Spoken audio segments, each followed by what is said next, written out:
Hi, my name is Queen Anne Cannon. I'm the executive producer of Peninsula View. What you're about to see is an awesome plan, a way to protect your family and before they need it. So you either do it now or before. It's always better to do it before. It saves you money, time, worry, and heartbreak. So as you watch this show, really think about yourself and how you want to be remembered by your family. Dignity Memorial is a heartwarming, compassionate company that guarantees everything. So give me a call if you'd like more information after the program's over, 218-3153. And thank you so much for watching Peninsula View. Again, my name is Ernie, and I am part of Dignity Memorial. And we're part of the community with where we live, we work, Newton and Queen Anne. I'm blessed to work with this young lady because of the experiences that she's encountered, because I think she's 6 months older than I am. So she's got that much, at least that's what she tells me. I want to show you a small little film, and then I'll come right back up.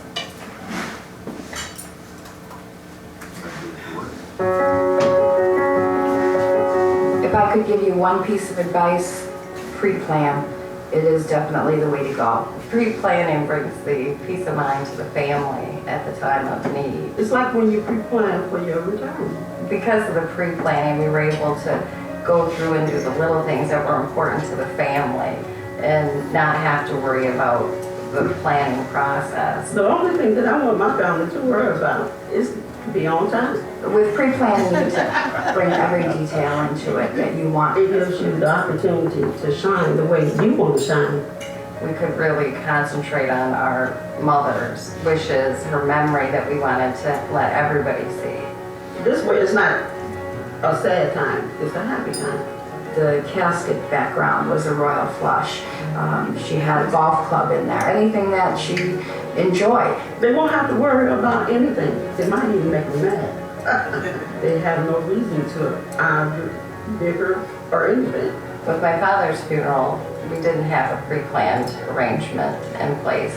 And with my mother's, we did, and it made things a lot easier for the family to go through the process. You can just have the peace of mind that everything's taken care of. I left feeling happy, and and that's exactly how she wanted it. I think that pre-planning just takes all the guesswork out of the process, that you planned your funeral exactly the way your loved one would want. It's a very tough conversation to have for many people, and it doesn't have to be difficult. But one of the things I want to share with you is the University of Washington Psychology Department wanted to know what are some of the things that cause stress. So inside your folder, there is a sheet that looks like this. And one of the things that they asked is, what is it that you feel is stressful? And these 6 items popped. And they're not in any particular order, but these are the things that most people find very stressful in their lives. About 5 years ago, you remember a lot of the economy here in Silicon Valley is very stressful, loss of a job. You're right. That's a tough one because a lot of people identify with their jobs, right? They've been there a long time. A lot of that people were identifying, you go to college, get a job, then retire. And it became very difficult when they got outsourced and re-engineered and whatnot. So it became a very difficult time. I was at the University of Notre Dame. I was a pastor for single, separated, divorce, and widow.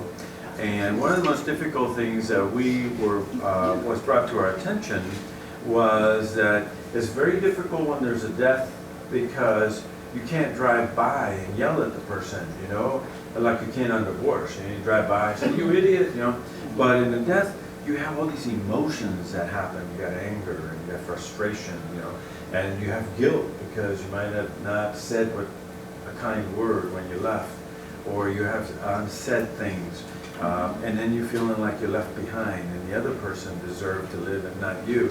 So the emotion roller coaster is very difficult. So let's look at it, what it is that they came back with. And there it is, the most stressful events that happens to us in our lives are the death of a spouse. It's very, very tough. It is guesstimated, nobody knows for sure, but it's guesstimated that for every year it takes about 6 months to overcome that loss, you know. It's kind of like people that lose an arm, they still feel the arm is there. And it's very difficult to deal with that. Divorce, as I said, you know, I was making fun, but it's devastating. When I went through my first divorce, it was horrible. I became a single parent, a 4-year-old and a 6-year-old, and all of a sudden I'm a mom and a dad.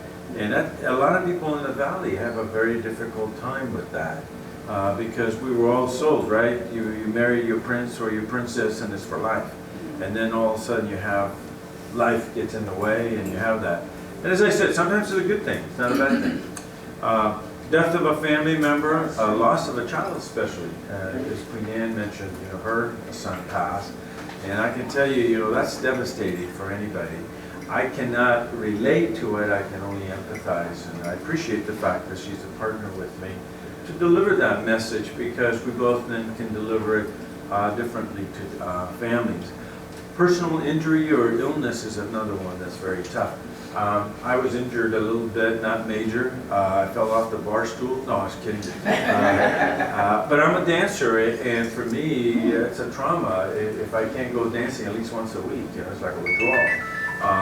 And a lot of people who used to propel themselves and now, you know, either lose a limb or they are handicapped. That's a pretty traumatic, and you see that a lot. In marriage, you're right. You know, getting ready for marriage is a tough one. Sometimes you can't get the hall, you can't get into the dress, us guys, right, that we want to get into. Yeah, actually, we guys are lucky. We just got to show up on time, right? That's true. And say nothing, right? Because when she says, "What do you think?" you go, "Whatever you like, dear." And that's a good marriage tool. Loss of a job, we've already talked about. So these are the things that pretty much affect us. And believe it or not, stress is a cause for death. And it's a tough one during the holidays. It's important to note that you could be like the lady on the right there having a difficult time. You wake up, but your partner doesn't. What do you do? Who do you call? That's traumatic. We have some people like Newton who used to work with what we call that need. And you're dealing with these people who are trying to make decisions.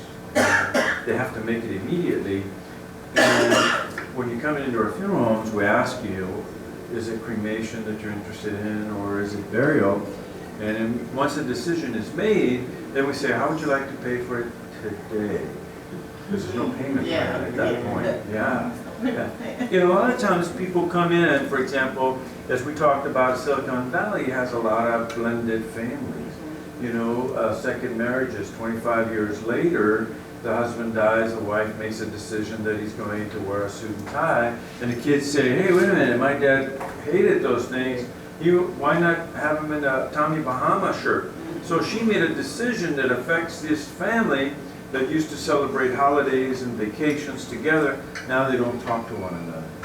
Other things that occur, if you have, for example, a mom or a dad died, that, like in my case, my children, I raised them by myself, that I'm from a third world country, so they're not going to be able to answer readily what was my mother's maiden name, because they know her as Abuelita, Nana, Grandma. The oldest is going to say to the youngest, well, you're the last one out of the house, you should know that. And the young one is going to say to the old one, well, you're the oldest, you should know that. So instead of leaving them together, here it is, you know, they're arguing about it, the most simple little thing. And we have families that come to our funeral homes that later on never speak to one another. So those arrangements are important. Where do you start? We start out very simply with a visit that we would like for you to schedule. And that we don't hand these out. I'll tell you why. We have found that we're into thousands of homes as a company every year. And this little book is called the Personal Planning Guide. It's about $1.98 to print, but families have told us that once it's filled out, it becomes priceless when there's a loss of a loved. And we'll go through it in just a second. protecting your family is important, you know, getting our kids through school. I tell you, I had an interview yesterday with a young man who was devastated. He's 31, just lost his wife, 3 children. Aneurysm, you never know. So they weren't planning on her passing, they were planning on those little 3 girls that they left behind to graduate from you know, school, go to college, and eventually a marriage, and then they're going to plan whatever other things they do. So planning is important. One of the things we want to do is we plan for example, when our children get ready to drive, before we give them the key, that they attend driving school, that they have a vehicle that works, and it's insured before you give them the keys, right? So this is just the next step that we need to do in life. You know, the Egyptians knew it, that when you were born, the bill you got is the next one is death, right? You got to be prepared for it. And the tradition continues, right? Everybody dies, 100%. It doesn't make sense not to plan, because it is inevitable. And again, I'm going to come back to this book and why it's important. You got to have a conversation. You have to make a decision for families, because we very often, I'll tell you, we had this is a good time for me to share a story. Back in July of 2 years ago, we had a young lady that came into our need, and we asked her, what kind of services would you like? And she said, well, my husband used to kid around and say, oh, just cremate me, throw my ashes into the wind. So go ahead and cremate them. Well, about 90 days later, when she's brave enough to start cleaning out her stuff to give it to Goodwill, she goes over to his side of the bed at the nightstand, pulls the top drawer, and sees an old Bible that she didn't even know he had, that's been in the family a long time. And inside was folded at one of those yellow sheet of paper, legal, 3-way, and it said, I was in the military, I want full honors, and I want to be buried. She was devastated. She came in to see us and said, what do I do? Well, as you know, once we cremate, we cannot undo that. Yeah. So, but we were fortunate enough to be able to order the military honors and the folding of the flag tradition. But still, can you imagine that burden that you carry the rest of your life? The same thing happens to our children if they have to make a decision. Did I do the right thing? Did I do what was necessary? The rising costs, and I'm going to tell you what just happened to me, because I've been presenting this for about 4 years, but just happened to me last Friday.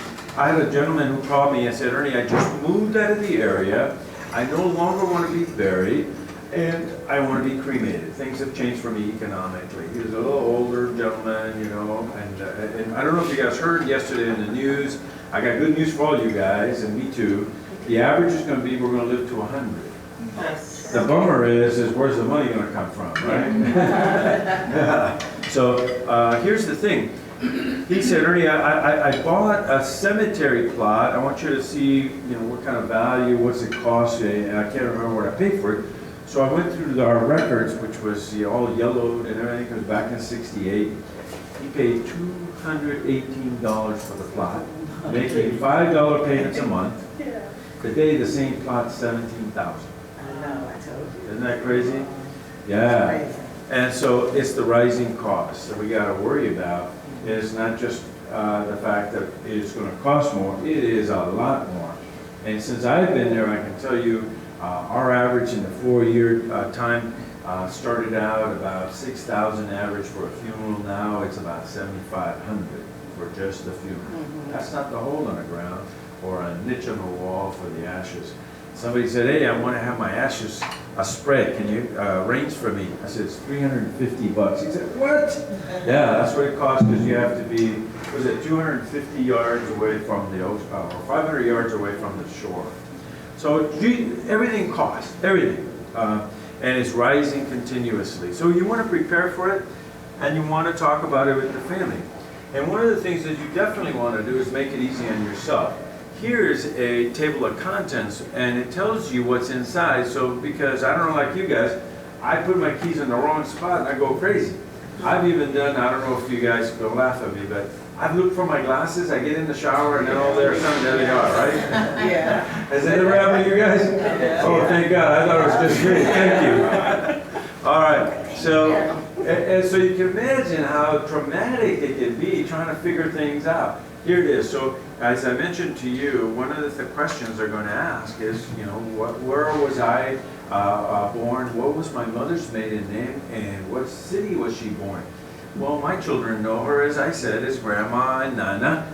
But the country I come from, we have cities called Chichen Itza and Chichigalpa. And my sons are going to say, Chichi what?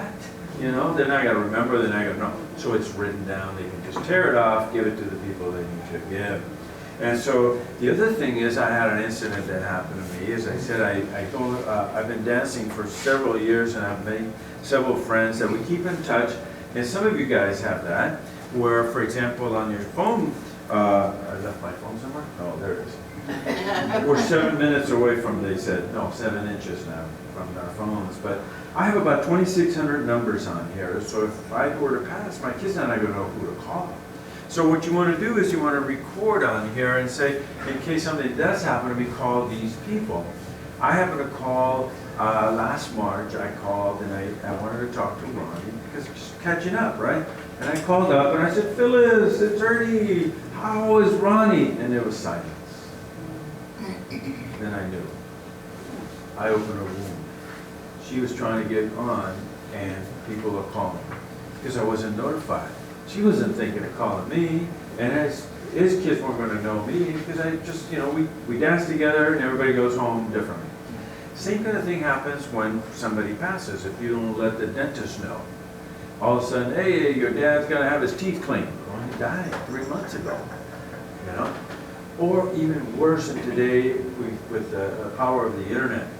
You know, people get that social security number, and all of a sudden, 90 days later, you're getting a phone call. Your spouse opened an account in Florida. He rented a car from Hertz and never returned it. You know, he opened a Home Depot account in Arizona and it's past due. And you can say, well, he's never been there, so it's not my problem. They filed a lien against your property, and now you got to hire an attorney. So instead of getting past and moving forward, you're now dealing with these issues. And when you file a joint income tax, guess who's attached their bills to you, right? Yeah. So it becomes a problem. So by having it written down here, you eliminate that problem, you have a conversation, and where we say to people, you know, if you're going to have pallbearers, why don't we write down their names and let them know that they're going to be a pallbearer, right? And let's do that one in pencil, because they might be, you know, they might not buy you lunch on your birthday, you might get mad at them. So one of the things you want to do is definitely let those people know that's important and what they mean to you in your life. You're able to write also your eulogy a little bit. My kids don't know I was born, as I said, in a third world country. And the things that, for me, that are phenomenal, and I still remember, a matter of fact, I was talking to Donnie, that's her name, my other half. When I was a kid, we used to run between the sugarcane fields, and we used to take the sugar, which is brown naturally and is porous, and we used to shave it and put it in a calabash, gore, that's dried out, you know, fruit. And then we put a little cocoa, and then we go to the cow and milk it, and you got the foam, and I can still smell it every time I talk about it. Now, if I were to drink it now, I'd probably be doubled over. But these are the things that for me were important. So I write that. And instead of, I went to a funeral of a friend of mine. The guy is a dancer. There's 5 of us. We always hung out together. We've gone on cruises together. And we've known each other a long time. He passed about 4 years now. And we were at the funeral, and they were saying how wonderful John was, great sense of humor, always had a kind word, and all 3 of us going, are we at the right funeral place? Because this guy was everything but. We loved him because we hung out with him, but he wasn't any of that, right? So you want people to know you and who you are, what you did, and you want to say thanks to the people that meant something to you, you know? So that's why this book is real critical, and at the end, it's got a page that simply says, in life, to my dear children, in life I took care of most things that needed to be done, and I made the decisions. And this was my last gift to you, so you don't have to worry about it. All you gotta do is show up, you know, and I love you. And that's it. And then we signed off, we as counselors signed up saying, you know what, we talked to you about it, but it's up to you to do the rest. Now once you're completed with this, we go ahead and suggested to people, put it in a double freezer bag. And put it under the ice cream, so when the grandchildren come to get ice cream, they say, what's that? Then you say, hey, I needed to tell you about that. In case something happens, you pull that out. And the other thing is, if there's a fire in the house, the likelihood of the refrigerator, freezer surviving is excellent. So that's why it's a good tool.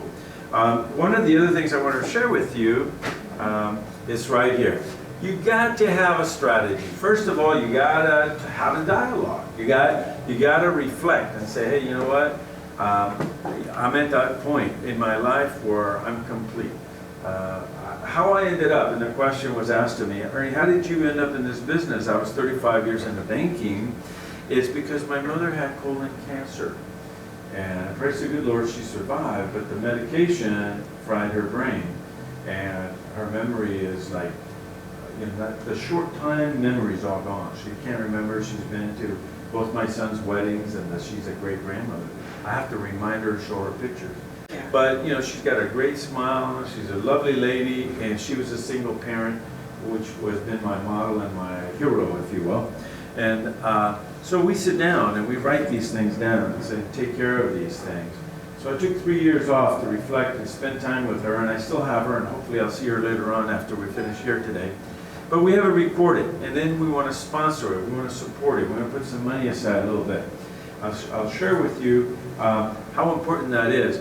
We have a program that everybody is qualified, whether you're in good health, bad credit, and if you can make minimum payments, we work with you. Because our mission, and that's why I came to work with this company, is there is a way to help. All you gotta do is make the decision that you definitely want to start.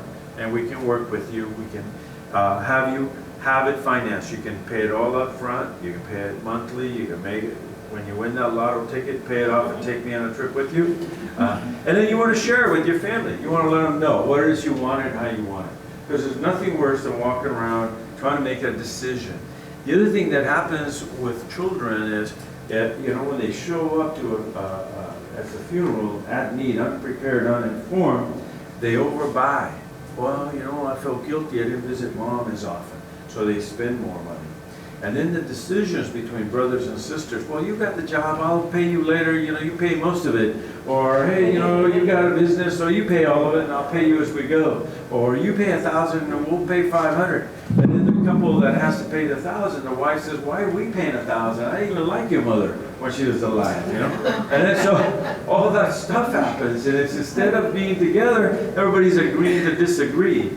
So we want to eliminate that. And you want to look at, how do you want to be remembered? Do you want to be remembered as the one that felt like a ton of brick on your children? I get a lot of that. You know, people say, oh, it's going to be my children's problem. And I always say, is that how you want to be remembered? Because they have their own children.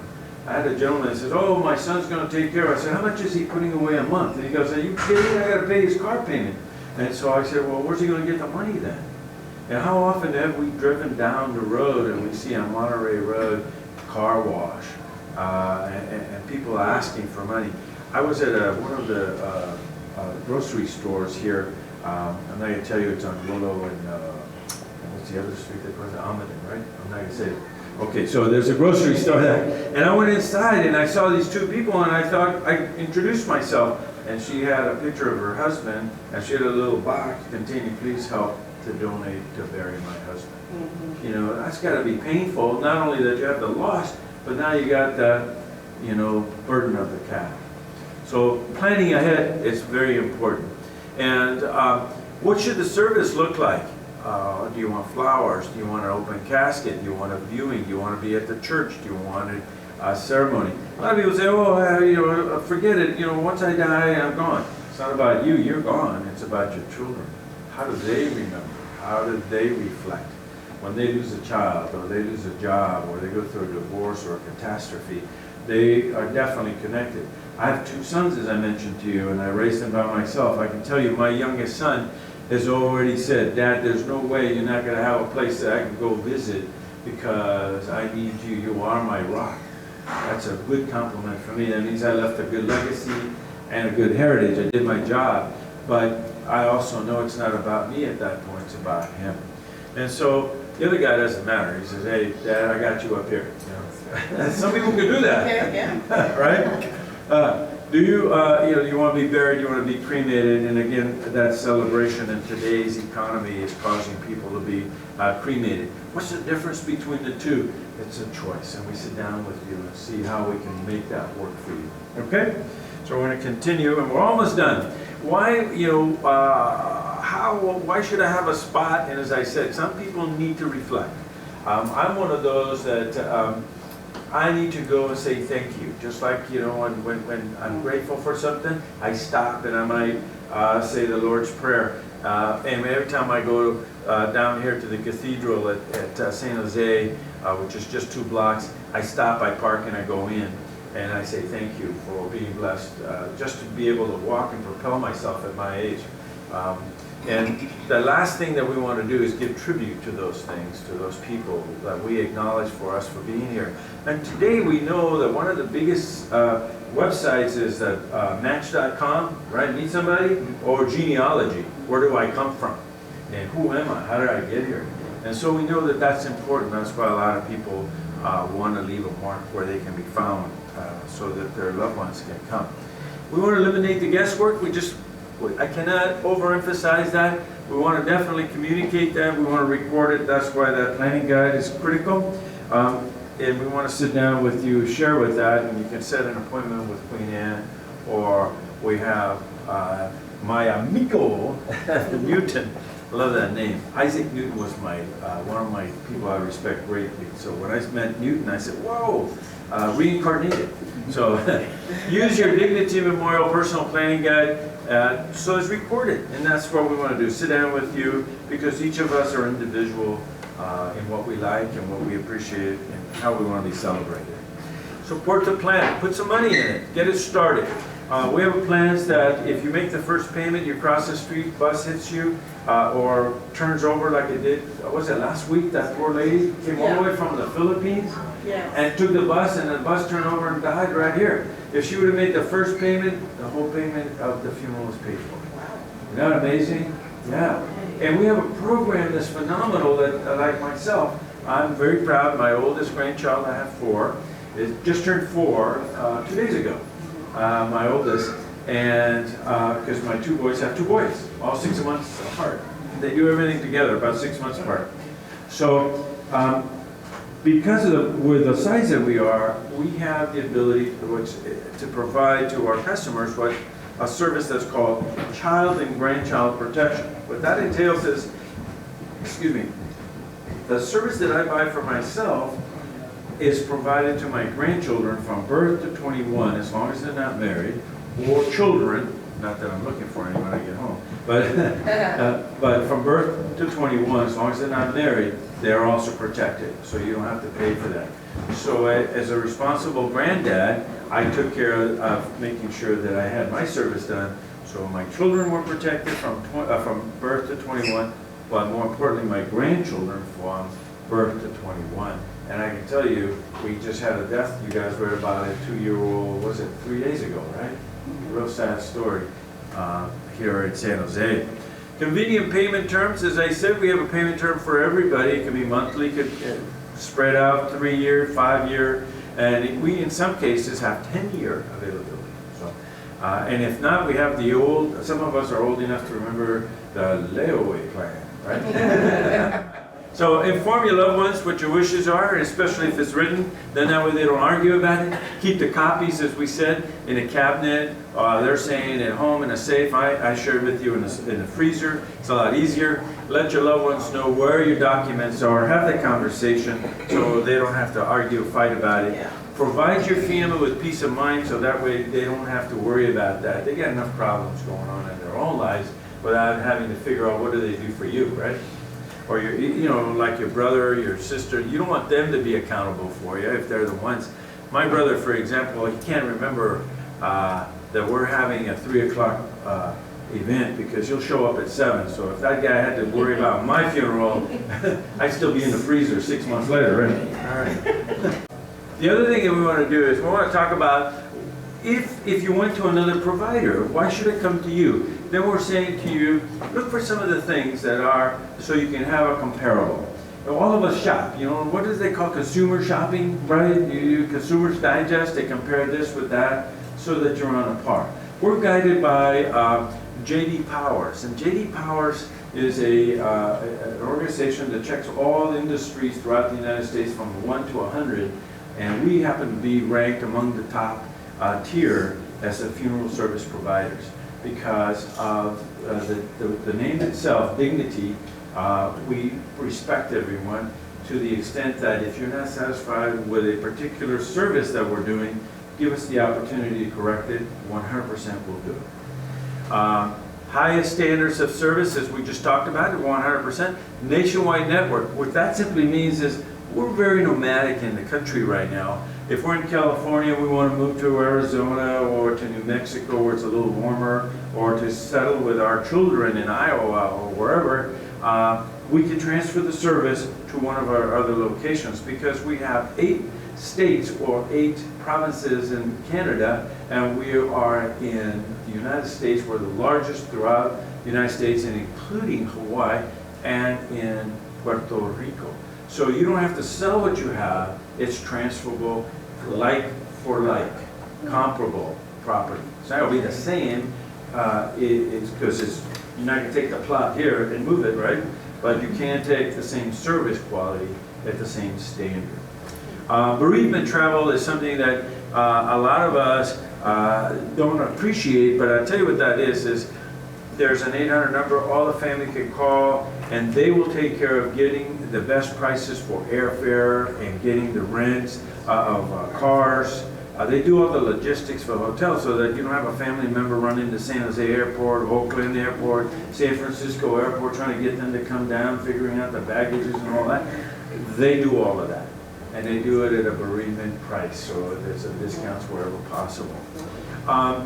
Programs to help the loved ones. We have, for example, our services come with a support. All of our services come, and the reason they do that is because one of the things that happens in bereavement is that, for example, if you have ever had a teenager, the communication is not the same.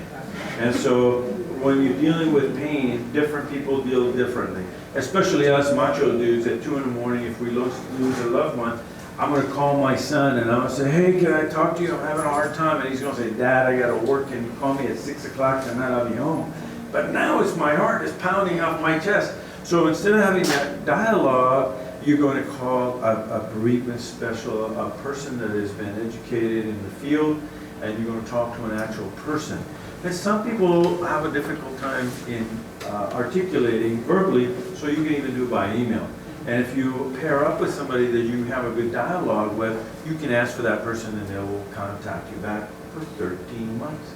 And if your child needs the same service, they can call in. So everybody in that household has a support system. Instead of you trying to be that person that takes care of everybody, has the right words, right expression at the right time, which is very difficult to do, right? All right, so that's very important. We want to make sure that those things are available when you compare.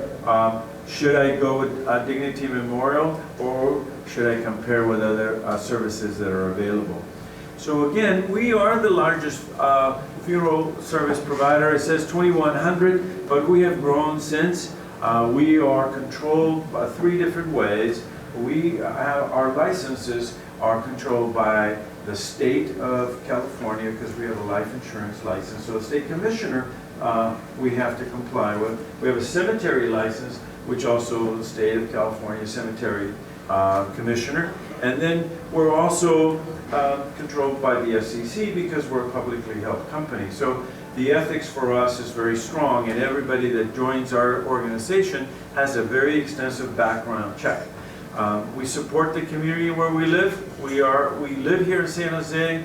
Well, I commute all the way from Sunnyvale, 13 miles, okay? Honoring those who serve. We have the largest partnership in the United States with, and we're real proud to share this with you, with designated cities throughout the United States. We have, last year, serviced the burial cremations for over 2,000 indigent military. So we work very close with them, and we're very proud of that. Keeping families safe is very important for us. We have a program where we go out in the community and help seniors how to work on keeping themselves safe, what to say when callers come in, don't give social security numbers, go in lighted areas, travel together, make sure you keep your person near you. Comforting those who have grief. We're out there with auspices, and we have people that go out into senior centers and have conversation. This has been provided to you inside your package, and we urge you to fill this out. Whether you do business with us or not is irrelevant. This is something so that we can keep a copy for you, or even send it to your loved one and say, hey, you know, this is what your parents want, or this is what your loved one wanted. You know, who do you want us to communicate in case you walk out the door and you got that call from heaven, because nobody else is going anywhere else, right? We have reservations already. So we want to make sure we have that. But more importantly, those of us who like pictures in books, this is a great book. Lots of pictures in it, and I urge you. I'll tell you a cute story. This is something I laugh about with my peers all the time. I go to homes, you know, I visit maybe, I don't know, 1,000 homes a year, and I go into homes and I see this book in a mantle in that beautiful, pristine, shrink wrapper, and I see it on the mantles, and I ask people, how come you have it up there? Oh, it's an heirloom. We don't want to ruin it. We don't want to damage the pages. And I say, well, it's okay to lick it and, you know, put the dog ear in it and write in the margins. You know, oh no, it's an heirloom. But so that's just my quirk. But you're going to win the opportunity to have a raffle to have one of those. So you definitely want to have those. I periodically look at it to remind me how blessed I am to be in this country and to work in this area and to have the children that I have. So I want to thank you very much for allowing me to come up and share part of the morning with you guys. I'm going to bring it back to Queen Anne, and she's going to charge you all for the meal, she said. I think about $35. So I'm going to end this and really thank you again. And if you want more information, just give me a call and we'll make that happen. So thanks again.